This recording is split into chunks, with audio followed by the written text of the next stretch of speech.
মেজাজটা এখন এত খারাপ হচ্ছে আমার, নিজের বড় ছেলের জন্য বাসর সাজাইছে আর আমার রুমটা ফাঁকা। এই যে বলছি যে এভাবে লম্বা করে ঘুমটা টেনে না আমার সামনে ভাব দিবেন না প্লিজ। এ যুগের মেয়েরা এভাবে ঘুমটা দেয় না।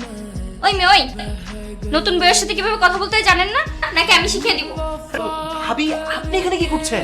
ভাবি মানে কি? ভাবি আপনার সাথে তো আমার বড় ভাইয়ের বিয়ে হয়েছে, আর আপনার বোনের সাথে আমার বিয়ে হয়েছে, এই অদল বদল হলো কি করে? ছি ছি ছি ছি, এটা কোনো কাজ হলো? ভাবি ভাবি তাড়াতাড়ি চল, তাড়াতাড়ি চল। সবকিছু এত হুট করেই হয়ে ভাইয়া ভাইয়া দরজা খুলো। কি হয়েছে? কি হয়েছে? তোমার বউকে তুমি চেনো না? তোমার বউ আমার ঘরে কি করছে? আরে আপনি ওর রুমে কি করেন? কি হয়েছে? আরে এত অবাক হওয়ার কিছু নেই, আমরা যমজ বোন। কিন্তু আমার তো এই ছবির মেয়ের সাথে আমার বিয়ে হয়েছে। আরে এটা তো ওর ছবি। না না, এটা ওর ছবি।